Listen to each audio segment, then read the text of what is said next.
আমাদের মধ্যে অনেক মানুষ বিভ্রান্ত হন সংযুক্ত আরব আমিরাত, দুবাই এবং আবুধাবি বলতে কি বোঝায়। তাই চলুন আজকের ভিডিওতে বিষয়টা খুব সহজভাবে বুঝে নেওয়া যাক। প্রথমে সংযুক্ত আরব আমিরাতের পূর্ণরূপ হলো ইউনাইটেড আরব আমিরাত বা ইউএই। এটি একটি দেশ যেমন পাকিস্তান। সংযুক্ত আরব আমিরাতের মোট আয়তন প্রায় ৮৩,৬০০ বর্গ কিলোমিটার। এ দেশের মোট জনসংখ্যা প্রায় ১,১৫,০০,০০০। এর মধ্যে প্রায় ৮৫ থেকে ৯০% মানুষই বিদেশি, আর স্থানীয় নাগরিকের সংখ্যা তুলনামূলকভাবে কম। এই দেশটি মোট ৭টি রাজ্য নিয়ে গঠিত।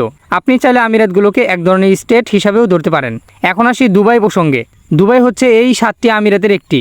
এই আমিরাতের ভিতরেই রয়েছে একটি বিখ্যাত শহর যার নাম দুবাই। এই শহরে প্রায় ৩০ থেকে ৪০ লাখ মানুষ বসবাস করে। দুবাই তার পর্যটন, ব্যবসা, বিলাসবহুল জীবনযাপনের জন্য বিশ্বজুড়ে বিখ্যাত। এ কারণেই অনেক মানুষ পুরো সংযুক্ত আরব আমিরাতকেই বলে ফেলে, যা আসলে সঠিক নয়। এবার আসি আবুধাবিতে।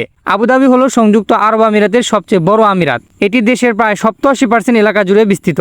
এবং গুরুত্বপূর্ণ বিষয় হলো সংযুক্ত আরব আমিরাতের রাজধানী শহর হলো আবুধাবি, যা এই আমিরাতের মধ্যেই অবস্থিত।